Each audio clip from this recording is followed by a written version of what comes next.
Friends, आप सभी का बहुत बहुत स्वागत करता हूं अपने इस यूट्यूब चैनल टोटल लर्निंग में। तो फ्रेंड्स, आज हम लोग फर्स्ट चैप्टर, जैसा कि पता है थ्योरी पार्ट हमने ख़त्म कर दिया है पदार्थ की प्रकृति का। तो आज हम लोग उससे रिलेटेड VBI MCQ करने वाले हैं। ठीक है, तो चैप्टर वाइज यहाँ पे आपको मिलेगा प्रतिदिन क्लास, और आपको टोटल सब्जेक्ट का कराया जाएगा दोस्तों। घबराइए नहीं आप सभी लोग, टोटल सब्जेक्ट का कराया जाएगा। यहाँ पे अभी केमिस्ट्री का चल रहा है, तो आप लोग लगातार इसका नोट्स भी बनाते चलिए और MCQ भी बनाते चलिए। और इस क्लास का दोस्तों PDF आपको टेलीग्राम पे मिल जाएगा, डिस्क्रिप्शन में आपको लिंक मिल जाएगा, वहाँ से जाकर के कर सकते हो। नहीं तो यहाँ पे सर्च कर लेना टोटल लर्निंग, तो आ जाएगा, तो उससे ज्वाइन हो जाना। तो चलिए दोस्तों, इस वीडियो को फटाफट आप लोग शेयर कर दीजिए, और जो लोग लाइक नहीं किए तो लाइक कर देना। तो चलिए यहाँ पे MCQ को शुरू करते हैं। एक बार कमेंट सेक्शन में आप लोग यस लिख दीजिए।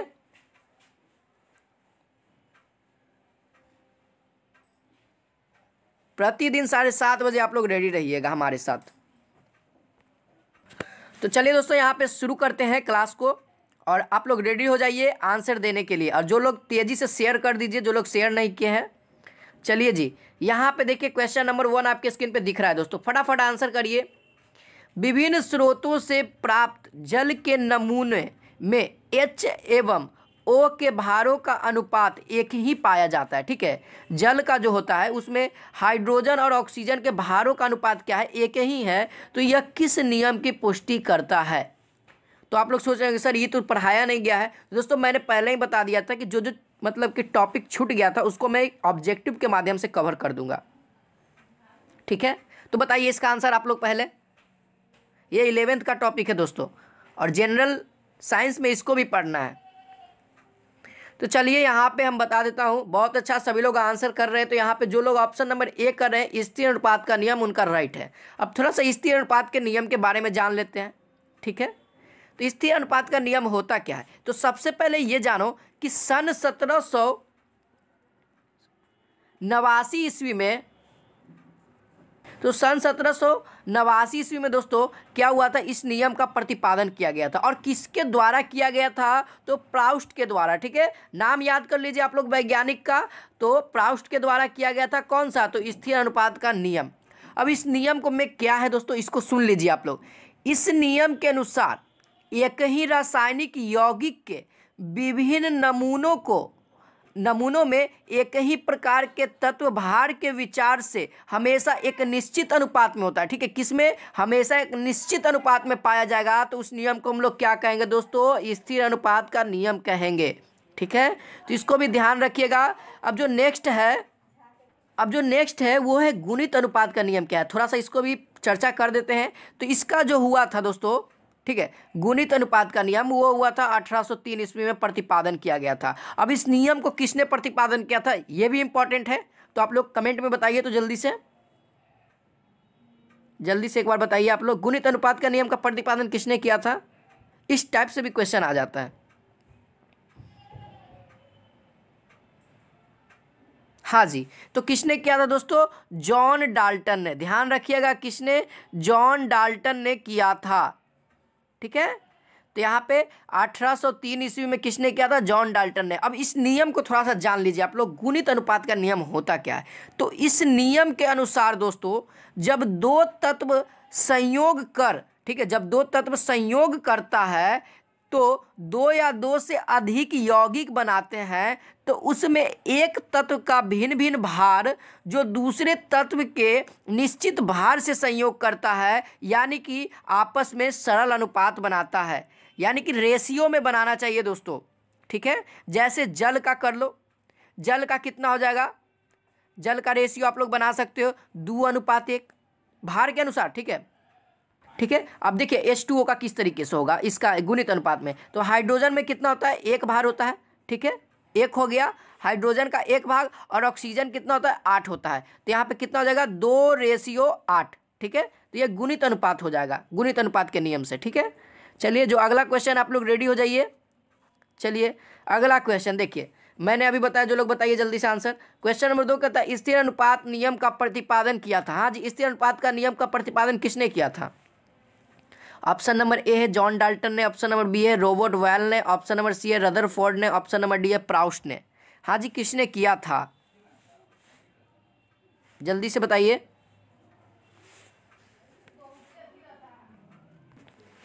हाँ दोस्तों, अभी हमने बताया था, बहुत अच्छा, ऑप्शन नंबर डी इसका राइट हो जाएगा। बहुत अच्छा प्राउस्ट ने किया था। और कब किया था, कब किया था दोस्तों, बता दीजिए इसको भी बताइए। मैंने अभी बताया था कब किया था, तो वो किया था 1789 ईस्वी में, ठीक है, 1789 में, ठीक है, ध्यान रखिएगा। चलिए, थोड़ा सा मिस्टेक हो जाता है।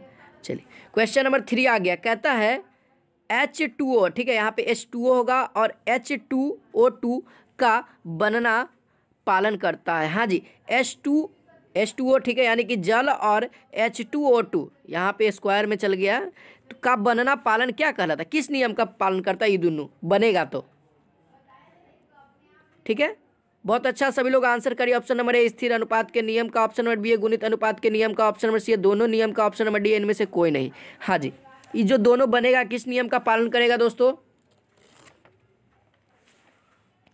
तो बहुत अच्छा, यहाँ पे ऑप्शन नंबर बी बता रहे हैं जो लोग, उनका राइट है गुणित अनुपात के नियम का, ठीक है, गुणित अनुपात के नियम का, जैसा मैंने H2O का एग्जाम्पल भी दिया था, तो यहाँ पे गुणित अनुपात का नियम। ये कब हुआ था दोस्तों, तो 1803 ईस्वी में, और किसके द्वारा हुआ था, तो जॉन डाल्टन के द्वारा, ध्यान रखना है, ठीक है। चलिए जी, क्वेश्चन नंबर 4 आ गया आपके स्क्रीन पे। यहाँ पे कहता है क्वेश्चन नंबर 4, अविभाज्य सूक्ष्मतम कौन से बना है वह अविभाज्य कण कहलाता है। मतलब किस चीज से बना है दोस्तों, पदार्थ अविभाज्य सूक्ष्मतम कौन से बना है, वह, यहाँ पे कण छूटा हुआ है, ठीक है, क्या यहाँ पे कण, सूक्ष्मतम कण से बना हुआ है, यहाँ पे कौन लिखा गया है, यहाँ पे कण होना चाहिए, ठीक है, कण होना चाहिए, मिस्टेक कर दिया टाइपिंग में। तो यहाँ पे क्या हो जाएगा, से बना है वह अविभाज्य कण कहलाता है, यानी कि वो कौन सा सूक्ष्म कण है जिससे वह अविभाज्य होता है दोस्तों, उसको विभाज्य कर ही नहीं सकते हैं। आप लोग आंसर बताइए।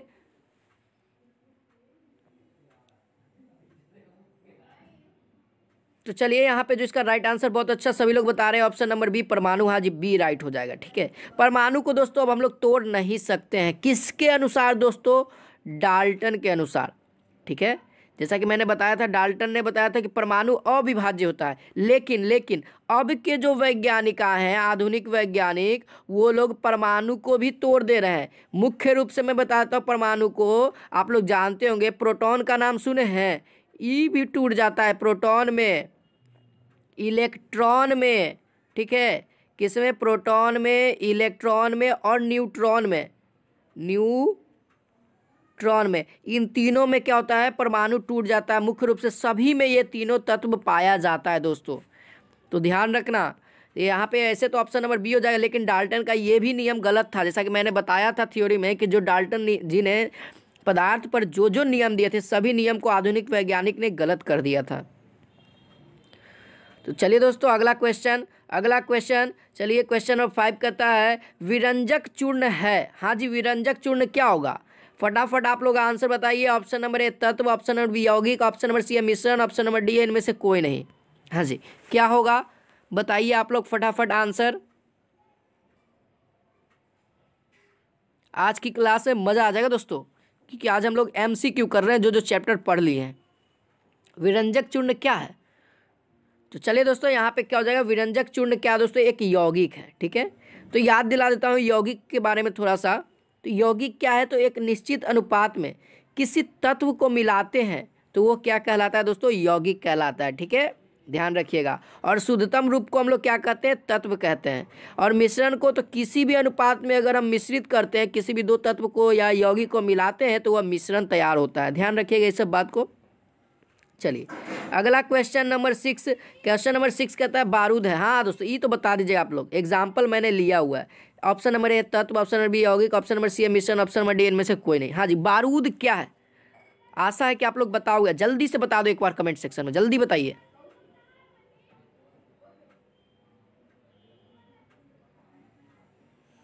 तो चलिए, बहुत अच्छा, यहाँ पे ऑप्शन नंबर सी इसका राइट हो जाएगा दोस्तों, मिश्रण है।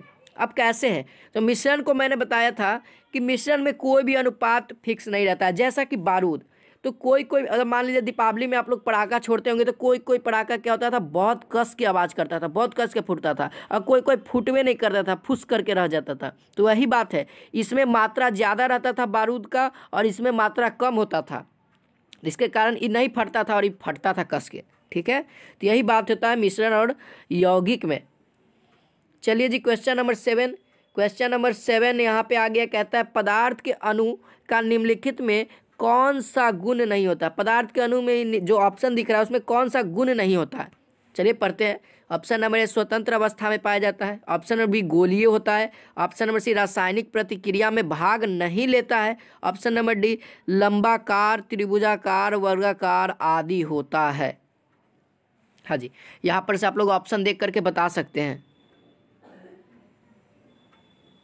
पदार्थ के अणु का निम्नलिखित में से कौन सा गुण नहीं है, नहीं कौन सा होगा, जल्दी से बताइए।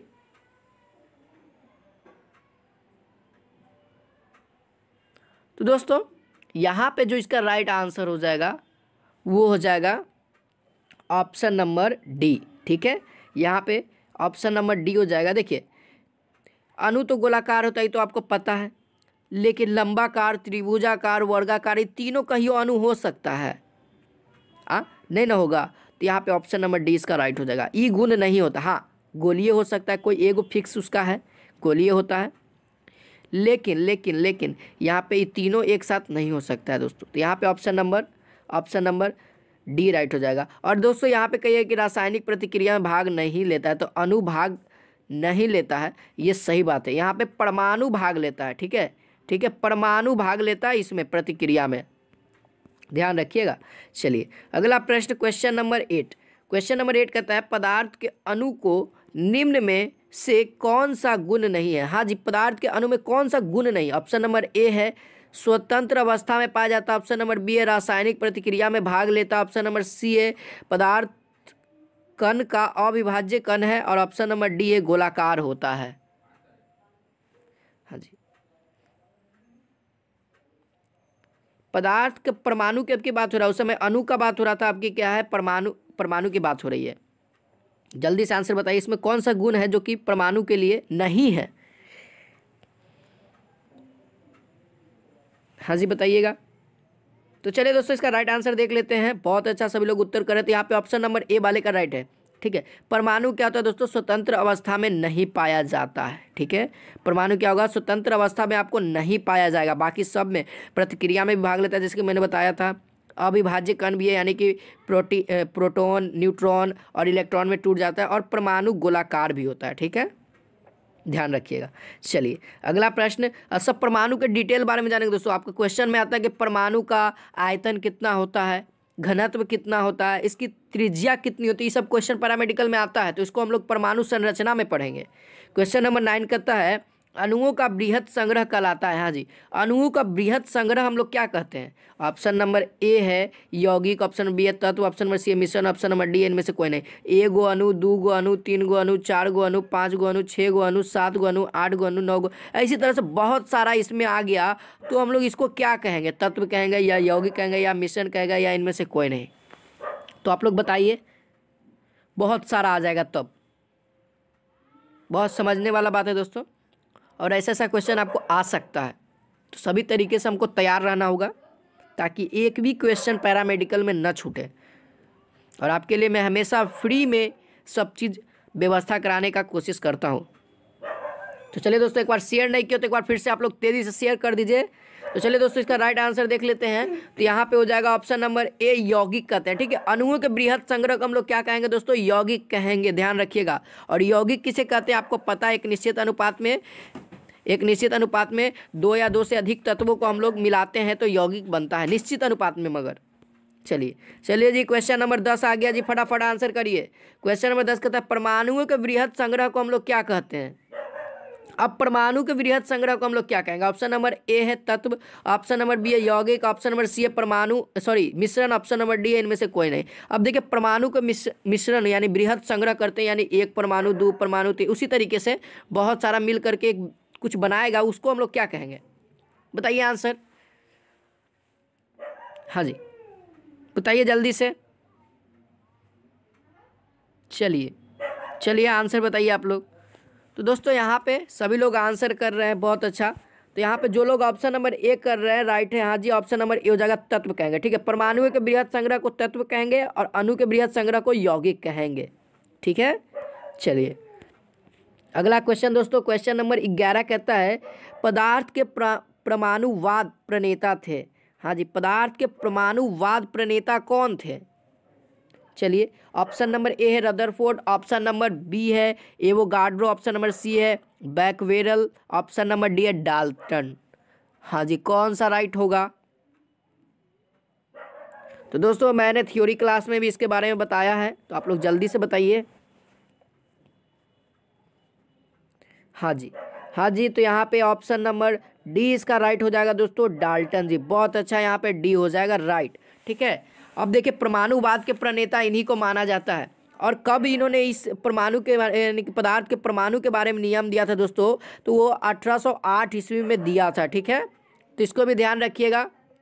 इन्होंने क्या किया था, अपने विचार को दिया था, और वो बहुत सारा टॉपिक था। जैसे मैं बता देता हूँ कि पदार्थ का वह सूक्ष्मतम कण जो कि न तो उसको बनाया जा सकता है और ना ही उसका विनाश किया जा सकता है, उसे हम लोग परमाणु कहते हैं। ठीक है, इनका ये भी नियम गलत था। दूसरा नियम मैं बता दे रहा हूँ, एक ही तत्व के सभी परमाणु हर तरह से समान होते हैं, जैसे आकार में, भार में, तथा भिन्न तत्व के परमाणु द्रव्यमान एवं आकार भिन्न भिन्न होता है। ठीक है, तो इन्होंने भी ये भी नियम आधुनिक वैज्ञानिक ने गलत कर दिया था। जैसा कि गलत किस तरह से किया था ये भी बता देता हूँ। इन्होंने कहा एक तत्व के सभी परमाणु हर तरह से समान होते हैं, लेकिन जो संभारिक आ गया, संभारिक तत्व के बारे में जो आधुनिक वैज्ञानिक ने खोज कर दिया, तो ये नियम इनका गलत हो गया। तो इसी तरीके से इन्होंने बहुत सारा नियम बताया था, 4-5 बताया था, तो सभी नियम गलत हो गया दोस्तों।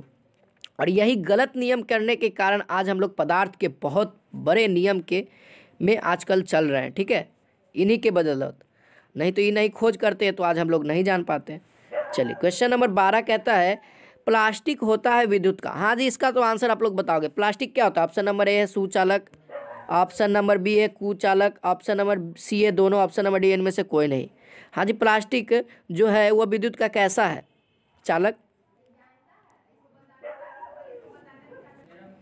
हाँ जी, तो बहुत अच्छा, सभी लोग ऑप्शन नंबर बी कर रहे हैं। बहुत अच्छा, ऑप्शन नंबर बी हो जाएगा दोस्तों, कुचालक।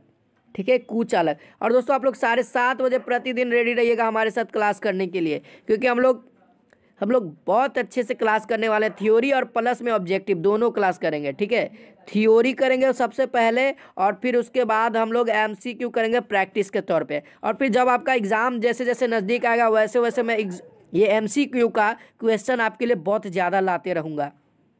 और ये MCQ कब सॉल्व होगा? जब आपका थ्योरी कंप्लीट रहेगा तब दोस्तों। ठीक है, तो आप लोग थ्योरी क्लास जरूर करिएगा। चलिए जी क्वेश्चन नंबर 13। क्वेश्चन नंबर 13 कहता है तत्वों के ऐसे सूक्ष्मतम कण जो मुक्त रूप से नहीं रहते हैं लेकिन सभी रासायनिक अभिक्रिया में भाग लेते हैं, वे कहलाते हैं। हाँ जी, देखो ये क्वेश्चन का आंसर बताओ। वह सूक्ष्मतम कण जो मुक्त रूप में तो नहीं रहता है मगर रासायनिक अभिक्रिया में भाग लेता है। देखो घुमा करके क्वेश्चन पूछ दिया। चलिए, जो तेज होंगे वो लोग बता देंगे। ऑप्शन नंबर ए है अणु, ऑप्शन नंबर बी है परमाणु, ऑप्शन नंबर सी है पिंड, ऑप्शन नंबर डी है नाभिक। जो लोग तेज होंगे वो लोग बता देंगे पढ़ के आंसर, क्वेश्चन पढ़ ही के आंसर बता देंगे वो लोग। हाँ जी, बहुत अच्छा, ऑप्शन नंबर बी बता रहे हैं परमाणु। बहुत अच्छा, यहाँ पे ऑप्शन नंबर बी हो जाएगा राइट दोस्तों। हाँ जी, परमाणु है जो कि स्वतंत्र अवस्था में नहीं रहता है लेकिन रासायनिक अभिक्रिया में भाग लेता है। ठीक है, चलिए जी अगला प्रश्न, क्वेश्चन नंबर 14 कहता है डाल्टन के परमाणुवाद के अनुसार है। हाँ जी, डाल्टन का जो पहला नियम मैंने अभी बताया था उसको बताओ। ऑप्शन नंबर ए है परमाणु अविभाज्य होता है। चलिए जी ऑप्शन नंबर बी की ओर बढ़ लेते हैं, इसी मत बताइए। चलिए ऑप्शन नंबर बी कहता है परमाणु के केंद्र में नाभिक होता है।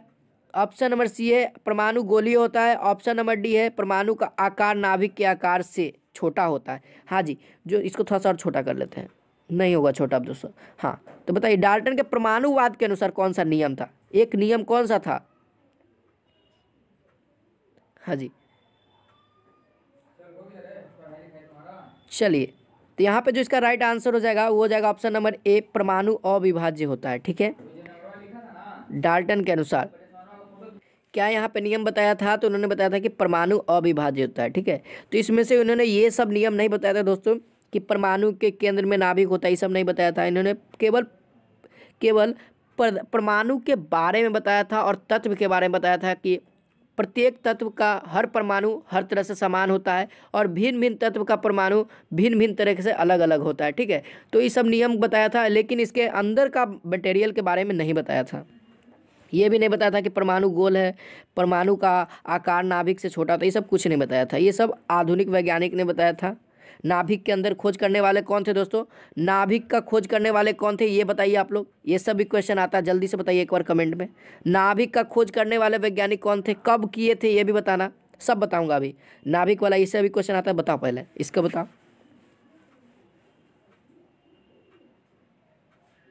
तो चलिए दोस्तों, यहाँ पे बहुत अच्छा, यहाँ पे हो जाएगा रदरफोर्ड। ठीक है, कौन किए थे दोस्तों?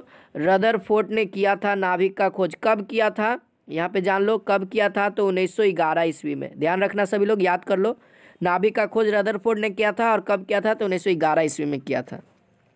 और इसमें किसका उपयोग किया था? तो सोना का, पत्थर का। ये सब ध्यान रखने वाली बात है। चलिए क्वेश्चन नंबर 15 कहता है, वह ज्ञान जिससे किसी विषय का संगठित, क्रमबद्ध और सामान्य बोध होता है तो वह कहलाता है। हाँ जी, ऑप्शन नंबर ए मनोविज्ञान, ऑप्शन नंबर बी है जंतु विज्ञान, ऑप्शन नंबर सी है विज्ञान, ऑप्शन नंबर डी है आधुनिक विज्ञान। वह ज्ञान किसी विषय का संगठित, क्रमबद्ध और सामान्य बोध होता है तो उसको हम लोग कौन सा ज्ञान कहते हैं? हाँ जी, सभी लोग बता देंगे आशा है, और सभी लोग ही बताइएगा। चलिए, तो यहाँ पे दोस्तों राइट हो जाएगा, वो हो जाएगा विज्ञान। ठीक है, क्या हो जाएगा? विज्ञान कहते हैं। ऑप्शन नंबर सी दोस्तों राइट हो जाएगा। चलिए बहुत अच्छा, यहाँ पे सी हो जाएगा राइट, विज्ञान कहते हैं। तो इन सभी क्वेश्चन को देख लेते हैं। चलिए क्वेश्चन नंबर 16 देखिए, कहता है कार्बन तत्व है क्योंकि। देखिए कार्बन एक तत्व है, यहाँ ध्यान रखिएगा, लेकिन क्यों? क्यों? ऑप्शन देखिए, ऑप्शन की ओर बढ़ते हैं। ऑप्शन नंबर ए, दो या दो से अधिक सरल पदार्थों में भी घटित नहीं किया जा सकता। ऑप्शन नंबर बी है, यह ऑक्सीजन में जलकर कार्बन डाइऑक्साइड देता है। ऑप्शन नंबर सी है, यह जल में अविलय होता है। ऑप्शन नंबर डी है, यह शुद्ध रूप में पाया जाता है। हाँ जी, कौन सा ऐसा टॉपिक है जो कि ये सिद्ध करता है कि कार्बन एक तत्व है? तो बताइए आप लोग जल्दी से। हाँ जी, तो चलिए दोस्तों बहुत अच्छा, इसी तरीके से बताइए।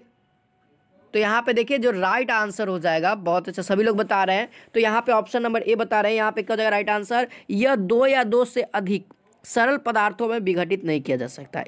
देखो तत्व का मैंने डेफिनेशन बताया था कि इसको ना ही विघटित किया जा सकता और ना ही इसको मिला करके बनाया जा सकता है, तो उसे हम लोग तत्व कहते हैं। ठीक है, तो यहाँ पे तो ऑप्शन नंबर ए में साफ साफ लिख दिया कि दो या दो से अधिक सरल पदार्थों को भी घटित नहीं किया जा सकता है, यानी कि इसको अब हम लोग घटित यानी कार्बन को अब फिर से तोड़ नहीं सकते हैं। तो यही तत्व है दोस्तों, तो ध्यान रखना है। चलिए अगला प्रश्न दोस्तों, क्वेश्चन नंबर 17 कहता है, शरीर में रक्ताल्पता, ठीक है, रक्त अल्पता की बीमारी होने के कारण होता है। हाँ जी, जो शरीर में रक्त अल्पता की बीमारी किसके कारण होता है? कौन सा चीज़ कम जाता है जिसमें हमको रक्त की कमी हो जाती है? ऑप्शन नंबर ए है लोहे की कमी, ऑप्शन नंबर बी है आयोडीन की कमी का, ऑप्शन नंबर सी है हड्डियों में कमजोरी का होना, ऑप्शन नंबर सी है पौष्टिक तत्वों की कमी। हाँ जी, बताइए आप लोग। देखिए जो रक्त अल्पता की बीमारी होती है वो किसके कमी के कारण होता है? तो वो होता है दोस्तों लोहे की कमी, आयरन की कमी के कारण। देखिए लोहा हमारे शरीर में पाया जाता है, ठीक है, लोहा भी पाया जाता है, ठीक है, तो ध्यान रखिएगा। इसको अंग्रेजी में सबको जानता है, आयरन पाया जाता है, ठीक है, आयरन की गोली भी खाता है सबको, तो ये ध्यान रखिएगा। लोहे की कमी के कारण कौन सा रोग होता है हमारे लिए? तो रक्त अल्पता की बीमारी होती है। चलिए जी क्वेश्चन नंबर 18 की ओर बढ़ जाते हैं। हाँ बताइए, क्वेश्चन नंबर 18 कहता है चीनी का जलीय विलयन होता है। ऑप्शन नंबर ए तत्व, ऑप्शन नंबर बी है यौगिक, ऑप्शन नंबर सी है मिश्रण, ऑप्शन नंबर डी है यौगिक परमाणु। हाँ जी, चीनी का जलीय विलयन कौन सा कहलाएगा? यौगिक कहलाएगा या तत्व कहलाएगा या मिश्रण कहलाएगा या यौगिक परमाणु कहलाएगा? जल्दी से बताइए आंसर। चलिए जैसा कि मैंने बताया था दोस्तों कि मिश्रण दो टाइप्स में होता है, समांगी मिश्रण और विषमांगी मिश्रण। तो यहाँ पे जो चीनी का जलीय विलयन यानी कि चीनी को हम लोग क्या कर रहे हैं, पानी में घोल रहे हैं, तो ये क्या हो जाएगा? ये हो जाएगा समांगी मिश्रण। ठीक है, क्या हो जाएगा? समांगी मिश्रण हो जाएगा। तो समांगी मिश्रण आ रहा है, ठीक है, तो इसमें तो मिश्रण तो डिफाइंड नहीं किया कि कौन सा मिश्रण होगा, तो यहाँ पे ये मिश्रण है, तो मिश्रण में ऑप्शन नंबर सी का राइट हो जाएगा। बहुत अच्छा, जो लोग सी बता रहे थे उनका राइट है, ठीक है, तो ध्यान रखना। चलिए क्वेश्चन नंबर 19 देख लेते हैं। क्वेश्चन नंबर 19 कहता है एक तत्व विद्युत एवं उष्मा का सुचालक है। ठीक है, एक तत्व क्या है जो विद्युत और उष्मा का सुचालक है, यानी कि करंट भी पास करता है और उष्मा भी पास कर सकता है। यह अघात वर्धनीय और तन्य भी है, तो वो कौन सा तत्व है?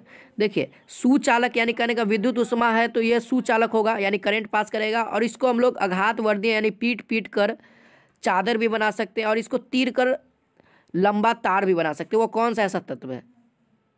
ऑप्शन नंबर ए है स्टेनलेस, ऑप्शन नंबर बी है पित्तल, ऑप्शन नंबर सी है रेत, ऑप्शन नंबर डी है हीरा।